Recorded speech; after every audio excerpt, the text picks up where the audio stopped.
that our children go to a classical school, they're often perplexed. They ask, why? Why would you do that to them?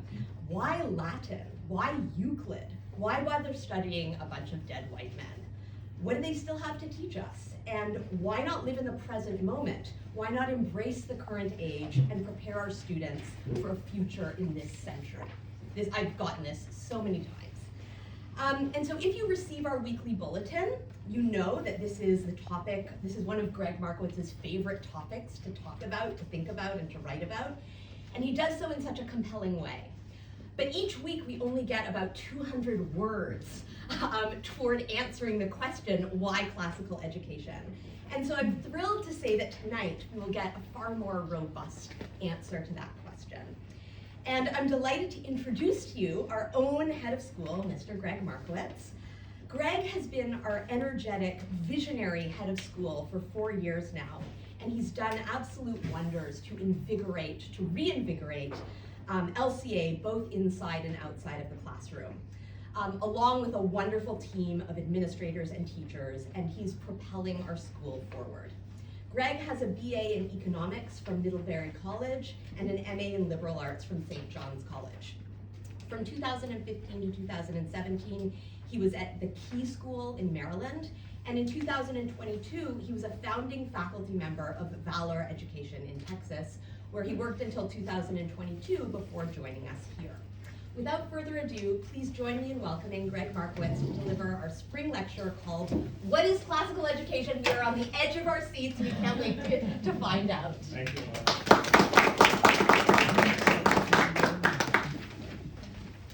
Hello, everyone. Thank you for coming. Thank you for braving this weather. I've got a little graph. It's like a funny little thing. It shows you how I think through things. So make sure you have that handy. We won't use it for a little bit, but it's a nice visual reference. And then I really hope we can have a lively Q&A. So any thoughts you have, particular places where I'm dead wrong, please write it down and make sure to bring it up when we get there. All right. The title for this evening's lecture is What is Classical Education? Since Louisville Classical Academy, though, is hosting this talk, and I'm the head of school at LCA, the talk might be subtitled, What is Louisville Classical Academy? But a lecture is supposed to at least have a veneer of objectivity. So I've tried to be utterly shameless each time that I promote the school, so you guys can easily discern when I'm switching between an objective theory of classical education and a promotion of LCA. Before I begin, I'd like to just briefly identify the problem that motivates this lecture. Classical education has no founders, no tenets, no organizations which can determine who is and who is not classical. It has countless forms: American secular classical education, often charter schools, Christian classical education, yeshivas, Islamic classical education, classical Chinese education, Vedic classical education, etc. And I'm going to be making the claim in this talk that it's one of the oldest forms of education. And we will just see how truly diverse it is. But if this thing encompasses so much, what is it? What, in the final sense, is classical education? This will be a lecture in 7 parts. Part 2, definitions. Since I'm not a scholar, I do not intend to say anything new. Indeed, what I hope to say is obvious, even cliche. Very often, good teaching is just a powerful reminder of something everyone already knows. I think that most cliches were great truths, but were ruined and buried by overuse, misuse, disillusionment, pessimism, lies, and irony. After all, what profound idea can survive contact with the cold facts of life, the very facts which turn a child into an adult? So tonight, I'll be discussing a cliche about books, a cliche as old as books themselves. The very first books are riddled with this cliche. Egyptian papyrus scrolls and Chinese carved turtle shells are universal in their affirmation of it. And nowadays, we find it written on the back of every mass-market paperback self-help book. What cliche is this? This book will change your life. That is one of the first pieces of writing we have from China, as that one. It's not a book, but this turtle shell. This cliche is the motivation of all classical education. So what then is classical education? I say that classical education is any education where all the students are required to read certain books from a list.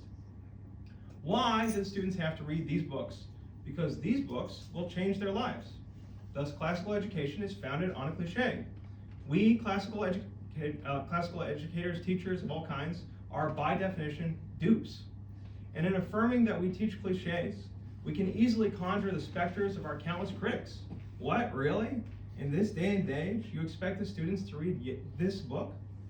Yes, we really do. And this lecture, just as any lecture at a classical school, is an investigation of a cliche. As a veteran teacher of cliches, I'll tell you that to properly investigate one, we must mull it over, we must chew it until we rediscover its original taste. A classical school, therefore, requires all of its students to read certain books. Why? Because these books will somehow change their lives. Part 3, Curriculum and Pedagogy. In order to understand all education, including the classical kind, we need to seize upon a basic distinction: curriculum and pedagogy. Curriculum is what you teach, and pedagogy is how you teach it. So, the curriculum is the collection of materials that the students learn from: the books, the facts said by the teacher, the sounds made in music class, the math problems, the words in a foreign language, etc. Curriculum is anything that you want the students to learn and study from. Note, the curriculum is not the subject of the class. Course titles are a source of enormous confusion. For instance, students in an algebra class do not study algebra itself. Rather, they study a very small selection of algebraic curriculum. They are merely getting a whiff of algebra. To me, this is the most important problem in education. Whatever class, whatever lesson, the curriculum is always a very, very, very small slice of the thing to be learned. We must therefore never confuse the curriculum with the topic, because then we end up falsely believing we are teaching much more than we actually are. The curriculum is a mere selection of the almost infinite number of things that can be learned of any topic. Now, pedagogy, on the other hand, is the structure of the lesson, the shape of the classroom, the choice of who is speaking, the choice of a computer or a book, the method of discipline or the lack thereof, etc. So pedagogy is every way in which the curriculum is given to the students. So here's my graph, so if everybody can please turn to it. We have forms of education. The x-axis represents how much the teacher controls the classroom. That is, how much of the pedagogy is directed by the teacher. In the most extreme mode to the right, traditional education, a teacher stands in front of a class and delivers information, which the students are required to absorb, sometimes even without question, like tonight. In the most extreme mode to the left, progressive education, the students lead the investigation of the curriculum. The teacher is merely an aid or a font of inspiration, and sometimes even silent throughout the class. The y-axis represents how much the school selects the curriculum for the teachers.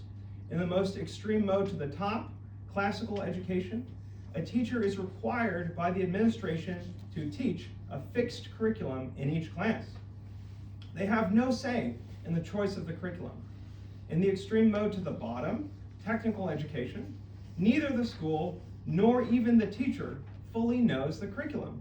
This is because the student will produce it. I struggled a little bit with choosing the term technical education. This used to refer to all trade schools, but in the age of mass production, it now pretty much only refers to art schools, since they are the only schools left where students do make things that the teacher truly could not have expected. But I left in the term technical education because classical education is in fact truly polarized from technical education.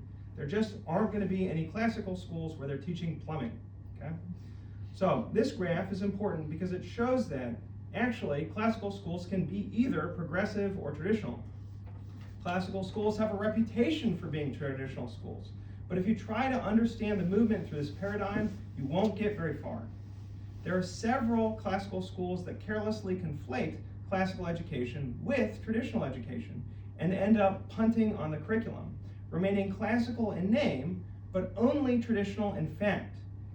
This happens quickly whenever schools start assigning textbooks instead of the classics themselves.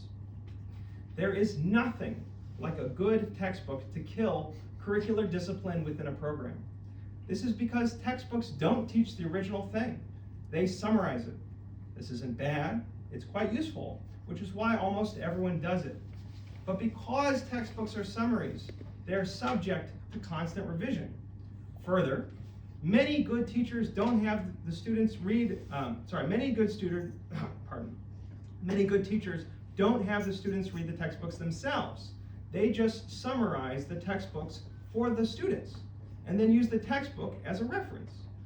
So textbooks are extremely dangerous to the structure of classical schools because they have the power to permanently alter the curriculum and set the school on a course of an inability to pin down what the curriculum is. So classical schools thus can only stay classical when they do pin down their curriculum. They pass their curriculum out at lectures, they publish their curriculum on their websites, they make some revisions, but they're always moving towards a final curriculum. All right, now what about the center of this graph? The center is any school that is neither firm in its pedagogy nor in its curriculum. Anyone who's ever run a school knows that there is tremendous inertia towards the center. Why? The center is any school where the administration no longer directs the faculty. So the school becomes any and all things. Schools at the center can still be world class. Higher education often works on this principle. For the most part, the faculty directs itself. If you've ever been to a liberal arts college, you have a very good idea of what the center looks like. Every class is different, and the students piece together their own education by choosing whatever classes they want with some guidelines. In fact, before 1900, the liberal arts was synonymous with classical education. But today, the liberal arts and classical education now seem to be basically opposite terms, not in original meaning, but in practice. What happened? Around 1900, academic knowledge was already so advanced that no administrator could possibly manage the curriculum which the experts were charged with teaching. There was therefore nothing the administration could do to help the experts choose their curriculum. And so universities en masse switched to a hands-off approach to give the faculty the freedom they needed to teach. Thus, the university became the multiversity that it is today. But in a primary and secondary school, letting the school fall into the center can have a profound cost. You lose altogether the organizing principle of the school. You can no longer align the faculty on common principles. A fun game is, where does this school fall on the chart? So we can play with LCA right now. I marked us where I presume. I put us very high up on the y-axis and slightly to the right. I've taught at classical schools that were both more progressive and more traditional than LCA, but I found very few classical schools as firm in their curriculum. So LCA is very classical, but not very progressive or traditional. It is slightly to the right, and I'll talk about it in a second. Let me walk you through some examples of the pedagogical variance at LCA. One, we have round tables in every classroom. That's very progressive. Students have no say in the structure of the lesson. That's very traditional. There's a great emphasis on rote memorization, very traditional. We have discussion-forward lectures with wide student license to ask questions. It's kind of progressive. No uniforms, very progressive. Demanding assignments, very traditional. Severe limitations on technological use in the classrooms. We have an almost blanket ban on computers, traditional. Student discipline being about learning what went wrong and how to fix it, progressive. We don't really have punitive discipline. Student discipline, though, is derived from clear rules, which are never to be violated, traditional. Students sometimes teach and learn from each other directly. Sometimes as much as a third of the class is devoted to that, progressive. Drill, drill, drill, traditional. What explains this enormous variance? Where are we? Well, our goal is at all times for the students to attain the curriculum, which just means read these books and understand them. And we found that a firm commitment to either progressive or traditional education is not a good way to maximize the student comprehension of these books. To quote a wonderful Chinese proverb, black or white cat, I don't care so long as it eats mice. This is how I feel about progressive and traditional education. That said, there is a large body of evidence that shows, all else being equal, many traditional educational practices result in better outcomes for most students. So we skew traditional because, frankly, reality skews traditional, though not always. We can now use this graph to learn about the goals of many schools. In a progressive school, the goal is to maximize student freedom. In a technical school, that is a contemporary art school, the goal is to get students to create something impressive that does not yet exist. In a traditional school, the goal is to transfer as much information directly from the teacher to the students. And in a classical school, the goal is to get the students themselves to read certain books very, very closely. Why? Because they will change their lives. So for me, for LCA, the curriculum is the germ of all education. I'll give an example. Until Leibniz and Newton independently invented calculus around 1690, it was impossible to get someone to learn calculus. This was because calculus didn't exist. Non-existent things cannot be included in a curriculum. It does not matter how good someone's pedagogy was. The best teacher in the world could not teach calculus. By 1850, there were thousands of curricula featuring calculus. Many mediocre, even terrible teachers were successfully teaching their students calculus. So students went from being unable to learn calculus whatsoever to being able to learn calculus only because calculus was introduced into the curriculum. A bad pedagogy, therefore, makes it hard to learn, and that's bad. But a vacuous curriculum makes it actually impossible to learn. And that's tragic. Every classical school is founded on the idea that a student can only learn what is directly put before them. And we must therefore be exacting in the selection of our curriculum so that the students receive the best possible education. This insight is not original. It is ancient. It is cliche. Practically anyone who has taught anything ever is already very aware of it. But it is important. The mantra of classical education is thus: I have only 13 fleeting years to present the greatest ideas in all of human history to my students. Every letter, every sound, every second is so precious because it could be filled with the most important things imaginable. These are the books that will change their lives.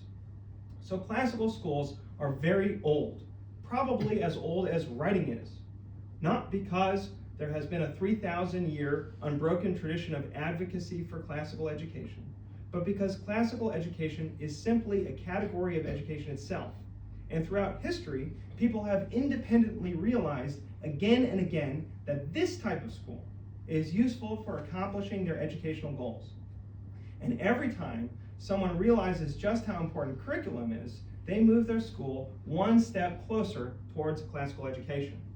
We can well imagine that the earliest writers in human history all believed their students absolutely had to read their own writings. If so, the schools they founded were classical. Technical schools, on the other hand, are wildly ancient, much older than classical schools, and they certainly predate writing. The first pottery workshop in 7000 BC, or whenever it was a technical school. Heck, the first mammoth hunting expedition to feature children was probably a technical school. Since the goal of a technical school is that the student masters techniques in order to produce a new feat, technical schools are inseparable from being human in a way that classical schools are not. Every child who is never taught to read is in fact denied a classical education. As a category, though, classical education is transcendent, almost timeless, and as old as the writings that it teaches. Yet right now, if you Google how many classical schools in the US, and you'll get a response: 1,550 schools with 680,000 students. That cannot possibly be true under my definition. What's going on? Well, in the United States right now, there is a surging classical education movement. Unlike classical education itself, this movement is not well defined, but it strongly features Latin and Greek language instruction, famous Western authors, traditional pedagogy, and slogans akin to reading, writing, and arithmetic. When these schools define themselves as within the classical education movement, they are thinking of classical education as a cultural umbrella, not a firm method of education, even though they claim that it is. All that said about them, LCA does itself fall mostly within this movement, and I enjoy it greatly. But compared to the truly ancient practice of classical education, this movement is a drop in the ocean. In this lecture, I'm trying to get at the essence of classical education, not an iteration of it.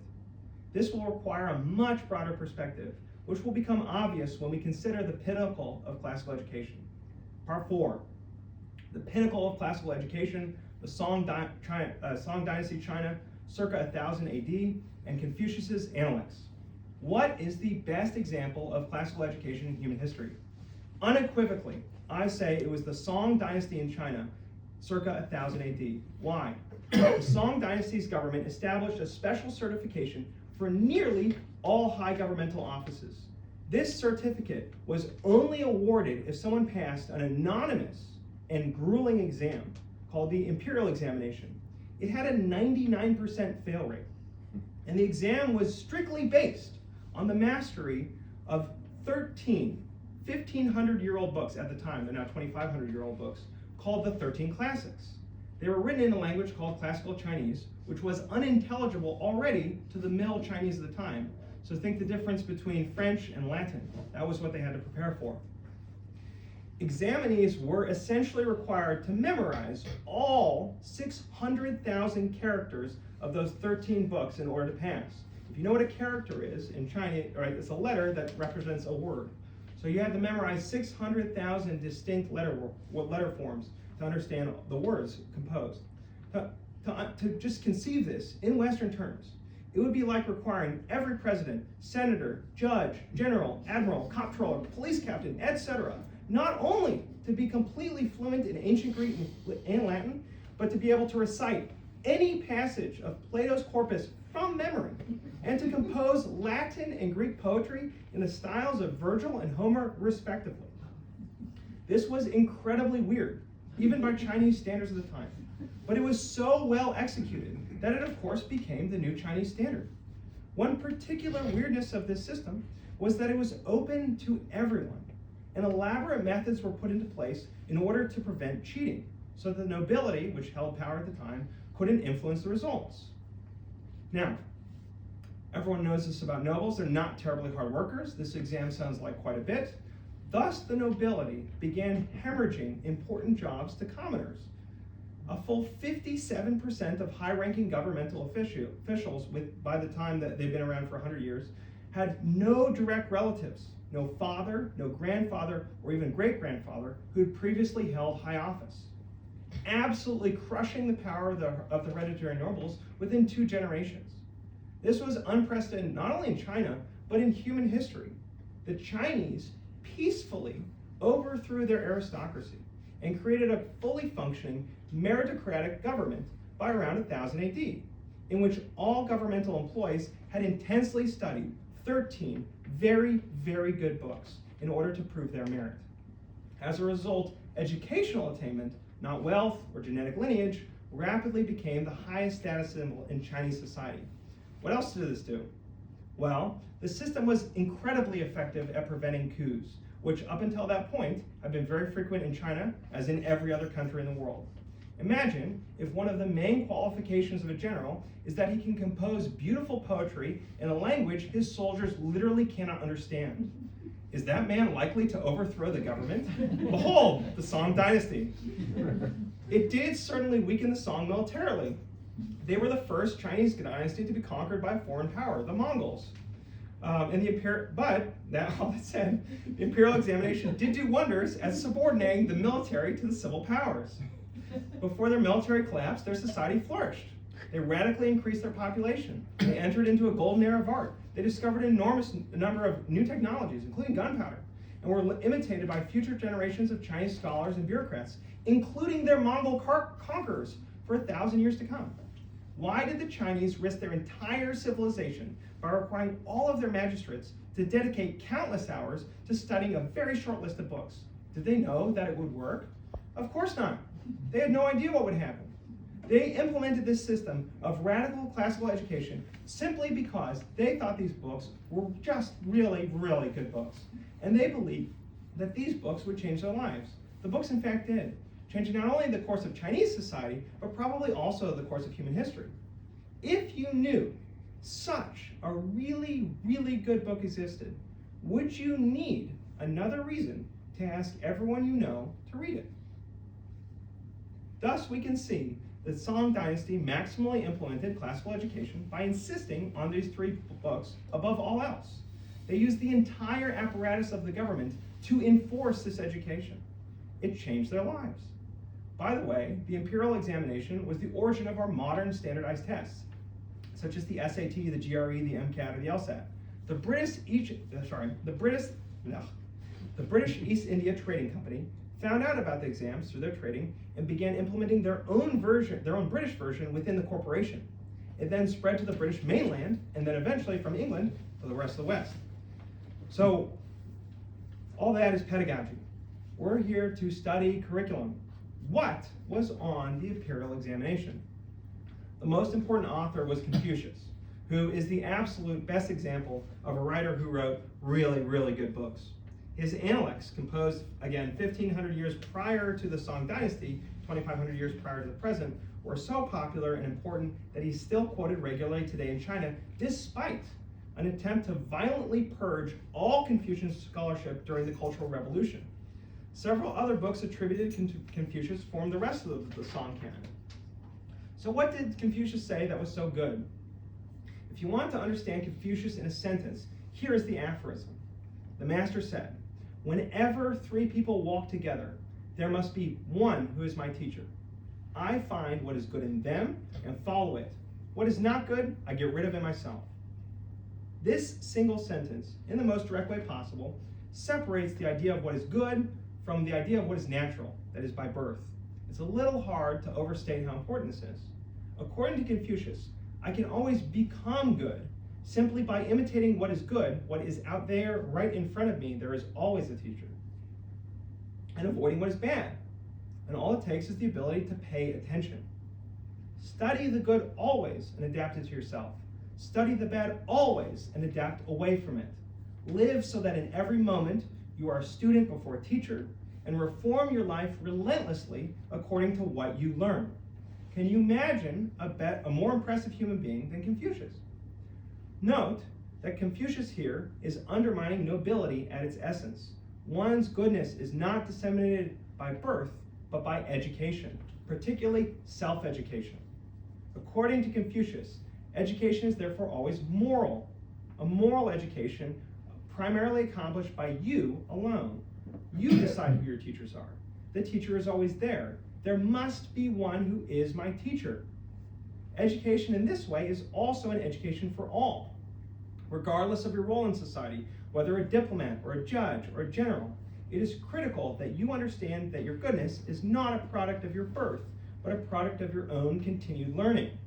You are therefore not excellent by circumstances, but only through your own accomplishments. And your main accomplishment is whatever you learned. The teacher is always there. The teacher teaches everyone. Will you pay attention? Yet this is all cliche. Can we hear it? What would it take to actually pay attention to the ever-present teacher? I don't know. The Chinese method was something like this. Recite this principle for 1,500 years, overthrow the government, and then impose a rigorous moral examination in the classics for all positions of power. Make the moral examination literally. How well can you imitate Confucius? Just as Confucius imitated his betters, both in speech and in writing. Thus, the moral examination is really a test of your ability to teach yourself these books. After all, the onus is on you to master the classics, to take them into yourself. The exams ignore your past. It doesn't matter if you were noble or commoner. It doesn't matter if you had studied the classics in school or with a tutor or by yourself. It only mattered if you passed. And ultimately, you were the only person who could make yourself pass. Black or white cat, I don't care if it catches mice. But as brilliantly and as perfectly as classical education was implemented in medieval China, at LCA we don't actually hold this up as our model. We don't insist that imitation is the most fundamental technique of classical education. Rather, we do insist that there is a good chance that reading Confucius will change your life, so you must read it. But we leave it to you to decide what to make of the book. We are moved by the curriculum of the Song dynasty, but not its pedagogy. Why? For that, we need to look to Athens. Part 5, how to read a troubling classic, Athens, circa 400 BC, and Homer's Iliad. Unlike the Chinese under the Song dynasty, education in ancient Athens was hardly classical. It was extremely decentralized, with most families being completely free to decide whatever their students learned, or their children learned, and for how long they learned it.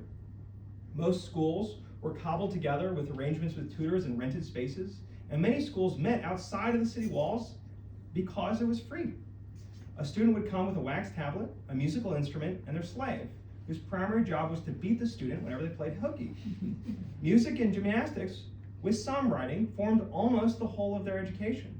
This was because the Athenians believed that education was much more about disciplining the body rather than the mind, and music and sports are the best means to do so.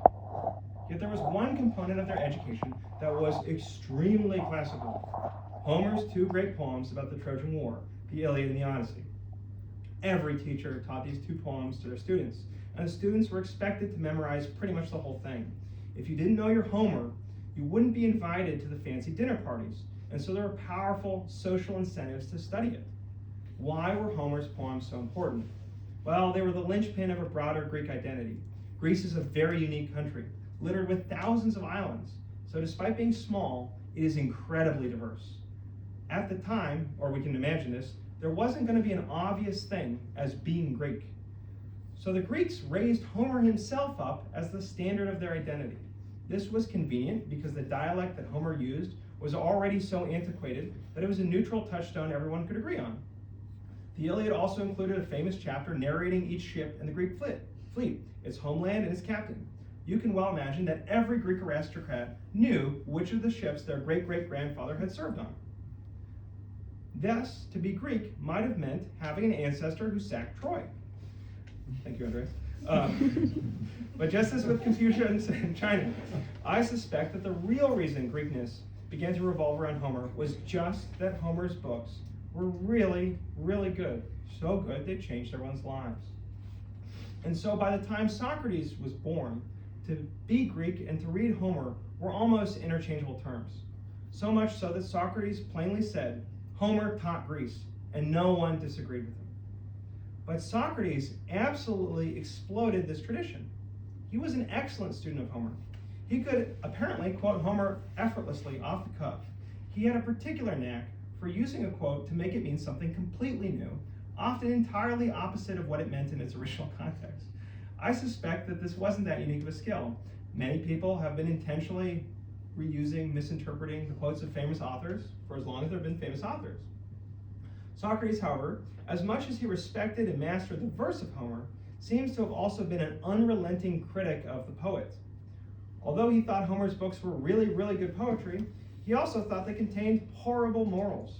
He objected to Homer's depictions of the Greek gods, who rape, steal, and murder, often for pure spite. Now, Socrates was an astute educator. Like Confucius, he understood that human beings were imitative animals, and that if human beings were given bad morals, they were likely to imitate those bad morals. There is no higher model than the gods, and Homer's gods are plainly not worthy of imitation. So Socrates advocated for censoring Homer and removing him from the national curriculum. This was an astonishing claim. It would be like trying to earnestly advocate that all copies of the Bible be removed from both the internet and physical publication. This implementation would be horrifying if it wasn't blatantly impossible. All of this is a good reminder to choose your classics wisely. After a book gets adopted into curriculum, you don't get to take it back. It is built into the weave of history. But Socrates was worried that the Greeks were stuck with bad classics. And so we are under some obligation to ask if Socrates' criticism of Homer is correct. Contemporary students are less horrified by the portrayal of the Greek gods because they know they don't exist. But they are very horrified by the portrayal of the heroes in these poems who engage in wanton murder, slavery, and the desecration of corpses. The Greek heroes are very much not the good guys in any traditional modern moral framework. Really more modern, but yeah. Unlike in Socrates' time, we're actually in a position to remove Homer from our national curriculum, simply by continuing to not teach the poems. Ought we to do so? Many of you probably have an intrinsic revulsion against censorship. I do too. As members of a democratic society, we ought to despise censorship. On a national level, it is appalling and beneath us as free people. But we must remember that as educators in a school, our very job is to censor. whatever is put in the curriculum is put in at the exclusion of everything else that could go there. Oddly enough, in the same book where Socrates advocates censoring Homer, the Republic, he also gives us a very different set of tools to deal with the problem of Homer that requires no censorship whatsoever. In fact, these tools would require Homer to be included in the national curriculum. I don't have a very good name for this set of tools. It is very literally just adding on to the old myths. I guess we could call it that, but I might rather call it close reading and discussion. Whatever we decide to call it, I'll propose that this method is so powerful that it saves us from the very serious problem of inheriting bad classics. And as you can see, I endorse this method strongly. LCA's planned senior reading curriculum includes both the Iliad and the Republic. What does Socrates add to Homer's myths? Here it is. Here's a story. There's a man named and he dies in battle. But the gods decide to save him from death so that he can teach the living about what it is like to die. Then so he dies. Souls of the dead, he finds, meet up after some time, and they get to choose new lives. The gods scatter these new lives by lottery, so there's some chance in what new life you get to pick. But on the whole, they scatter enough lives so that pretty much everyone gets to pick a life they'd like to have. Was lucky enough to appear among the dead during the lottery which all the heroes of the Trojan War were in. These heroes were so famous, it would be like getting to see the ghosts of George Washington, Alexander Hamilton, and Thomas Jefferson debate over how they'd like to be reincarnated. Agamemnon, the great king who commanded the whole army of the Greeks against the Trojans, but was murdered by his wife, chooses to be reborn as an eagle, hoping to fly away from the treachery of human beings. Ajax, the ultimate warrior, think Goliath, who was tricked by Odysseus in a wrestling match and lost despite being stronger, chooses to become a lion, hoping to demonstrate his strength and courage in a world free of human deceit. Thersites, a coward and a cynic who mocked the Greek heroes for their greed and stupidity until he was beaten in submission by Odysseus, it's a very striking passage, becomes a monkey, possibly to become able to safely mock the heroes from far away. There are a couple others, but the gist is that everyone makes odd and perhaps bad choices about their next lives. Then Odysseus gets the last pick. Odysseus was a great wanderer, known for his cleverness and for the immense suffering he encountered on his journey home. Yet he was delighted to find out that despite his bad luck, his first choice was still available. He chooses to live the life of a private man who doesn't meddle in other people's business. Then all the dead souls cross the plains of oblivion and drink from the stream of carelessness, which causes them to forget their prior lives. Alone doesn't drink, so he wakes up on his own funeral pyre, remembering everything. All right, what's going on in this myth? Well, Socrates is loudly proclaiming that the great heroes didn't find their own lives to be terribly heroic. They were filled with regret, and when given the choice, they gladly fled humanity itself, all for animal forms. Socrates' little addendum to the Iliad profoundly changes its meaning. He retells the story so that no honest reader would conclude the heroes were worthy of emulation, thus partly freeing us to go back and read the Iliad, not as a model of what to do, but in the mode of Confucius, as what to get rid of in myself.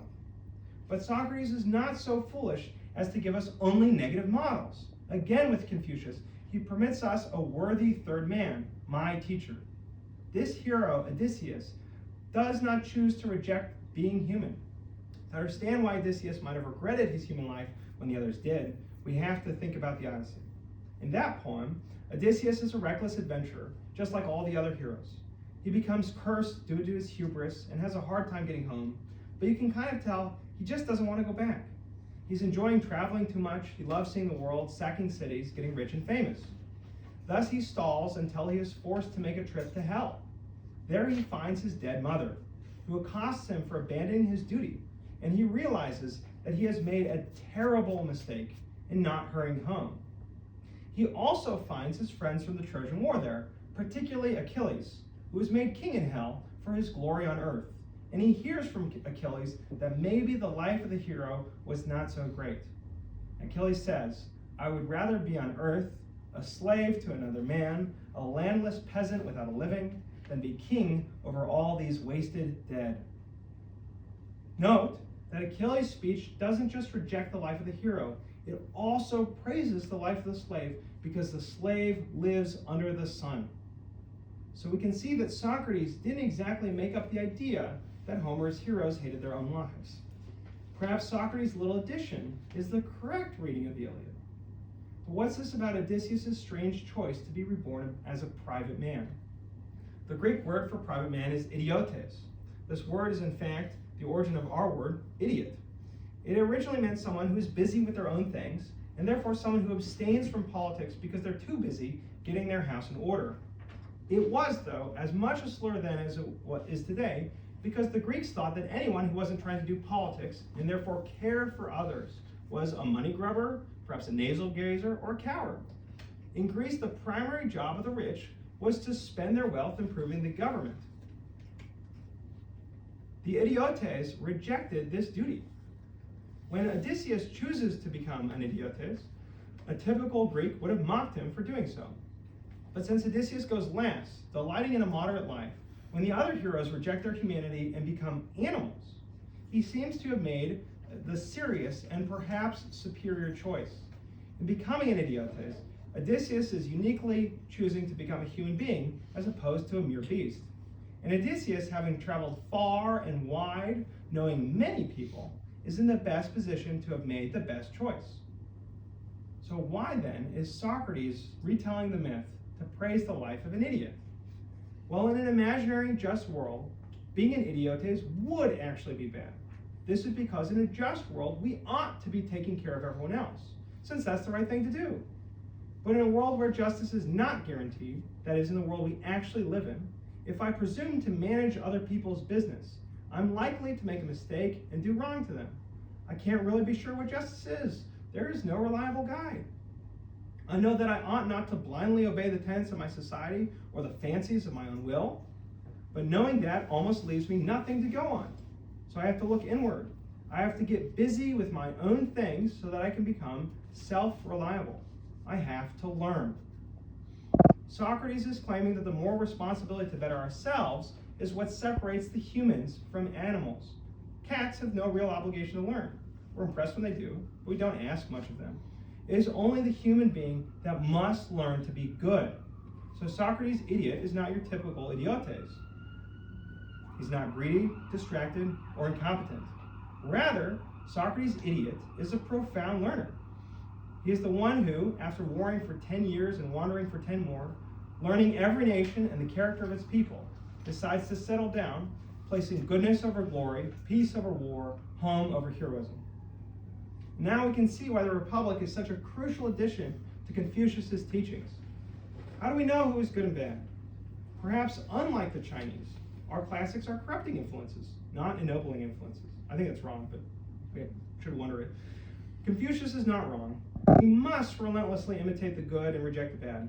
But Socrates is right in that our culture might feed us absurd idols as models, which would only make our lives worse.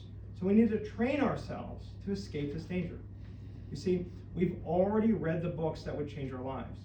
They have fed into our fixed opinions, our undoubted judgments, the beliefs which seem to us so essential, but in fact were a tradition handed down to us, one we drank in carelessly. We have to relearn our very own inheritance so that we can decide if it's the right thing to do. Only the idiotes, that is the person wrapped up in their own business, has the space and time to carefully tease out these distinctions. What a blessing it is to hold children responsible to no human being other than themselves until the age of 18, really 21, probably 26. They need this time, maybe 30, it depends on what happens. They need this time to grow and to become themselves so that they do not merely become what the world already is. But now we're back in the realm of pedagogy. Is there a curriculum for such an education? Part 6, the classic that launched the nation, the United States today, and the Declaration of Independence. There is one main connection between the United States and the Song Dynasty of medieval China. We both have a national document that firmly proclaims the values of our people. In America, there is a powerful sense that you must read this document in order to be an American. So much so that if you haven't read it, you can quote it, just as there are millions of people who can quote Confucius without ever having read the Analects. Yes, this document is the Declaration of Independence. Only about 30% of Americans have actually read the Declaration. If you haven't, I highly recommend that you do so when you get home tonight. Read the whole thing. It's very surprising and a real kicker. It's also short, too. Okay, now, for the 30% of us who have read the Declaration, we know why it's only 30%. Jefferson's prose is terribly arcane. Now, the Declaration of Independence is a very strange document. It is political, but there are no laws in it. It merely declares that the United States, lowercase u, are no longer part of the British Empire because the English king was a vicious tyrant. It does not establish the government of the states, and it technically doesn't even create the United States of America. Whenever the word united is used in the Declaration to refer to the states, the U is lowercase because the Second Continental Congress was not sure at the time whether the states would become one country or 13 different countries when the war ended. So are we cheating when we say that the Declaration is the moment of the nation's conception? Of course not. The Declaration did not just sever the colonies from England. It taught the fledgling nation what it was and ought to be. At a glance, American history can be understood as a slow realization of what the Declaration actually means. So the Declaration isn't a legal document, it is an educational document, a document designed to raise up a whole nation. In composing the Declaration, Jefferson was writing to a nation that literally did not yet exist. So he suffused it with the greatest hope of what a nation could be. In Jefferson's own words, this was the object of the Declaration of Independence, not to find out new principles or new arguments never before thought of, not merely to say things which had never before been said, but to place before mankind the common sense of the subject, terms so plain and firm as to command their assent, and to justify ourselves in the independent stand we are compelled to take, neither aiming at originality or principle of sentiment, nor yet copied from any particular and previous writing. It was intended to be an expression of the American mind, and to give that expression the proper tone and spirit called for the occasion. That was one sentence.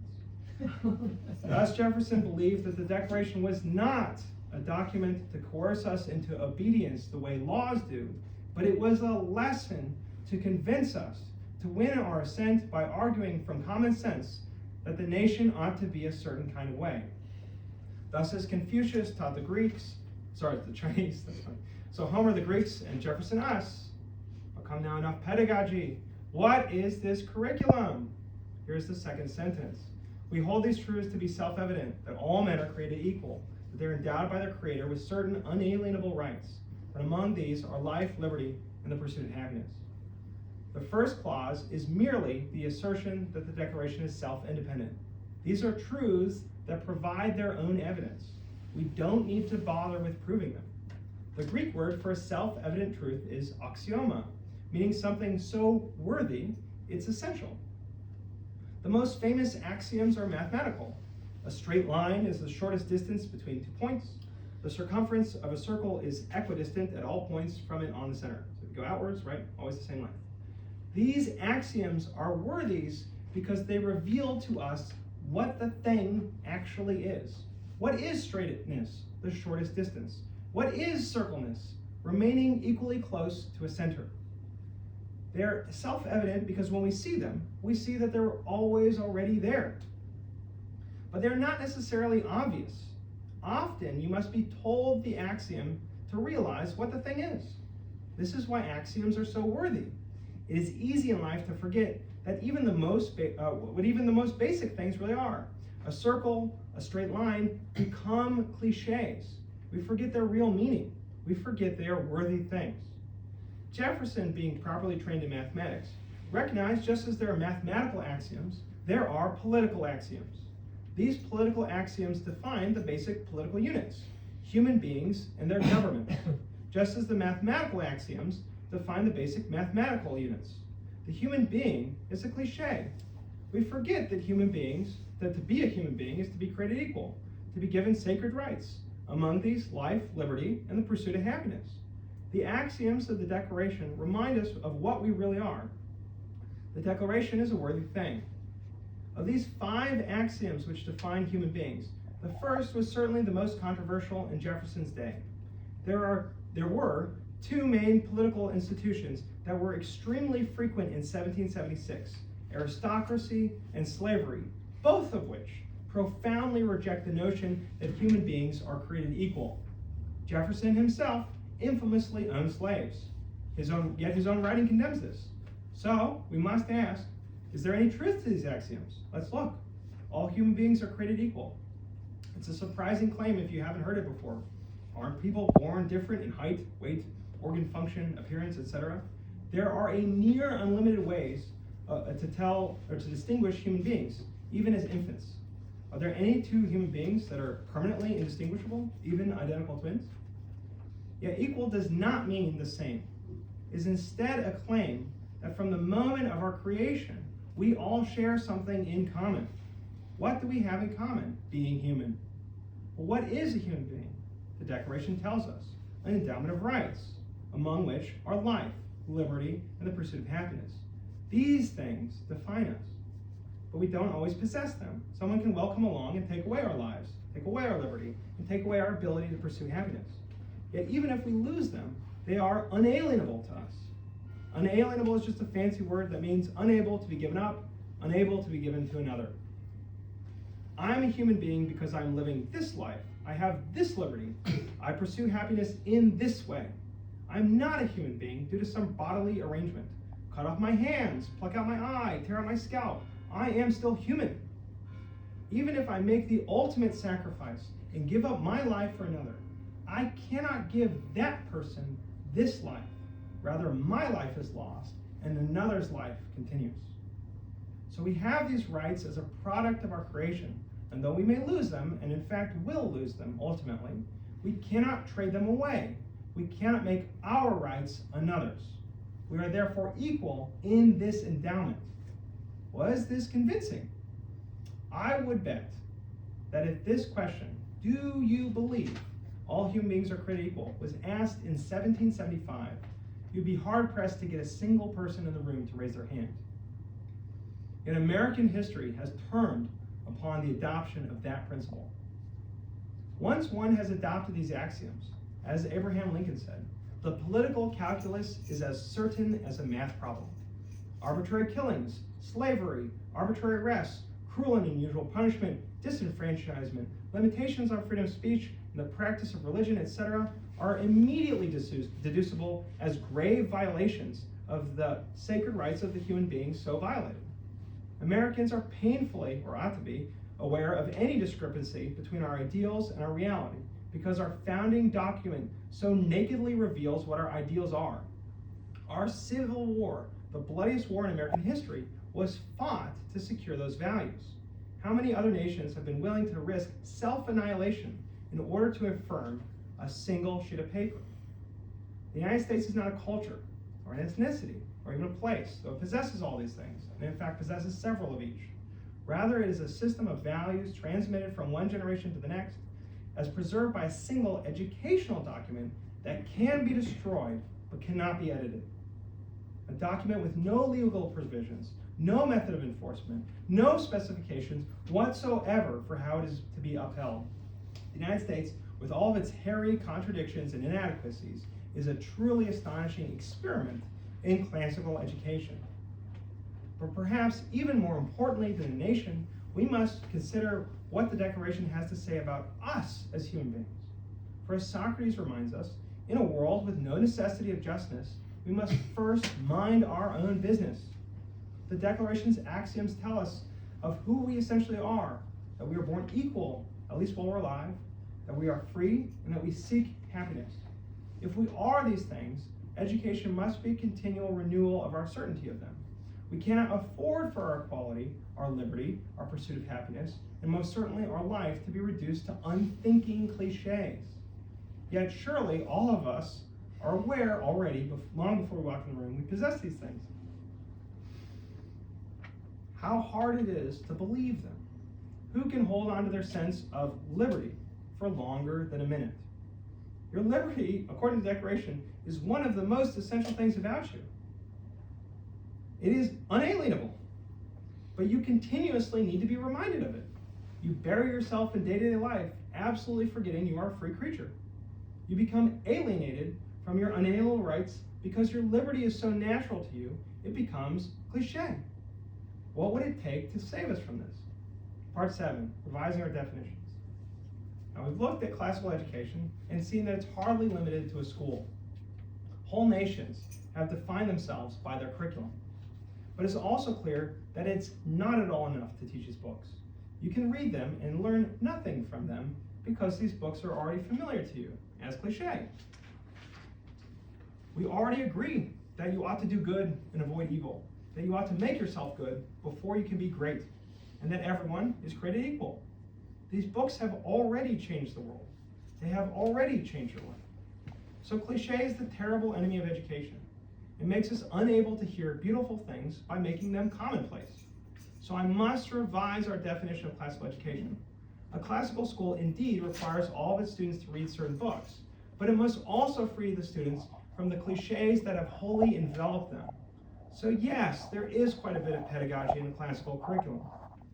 We have to teach in such a way that the cliches are resolved, that the student has a renewed appreciation of their most basic values. I know of only one way to accomplish this. We walk with the student very slowly back through these very, very good books, delighting in every word. Only then can we read them as if for the first time. Now, what can a child accomplish when they have been there in the dark forge of so many brilliant ideas? Thank you.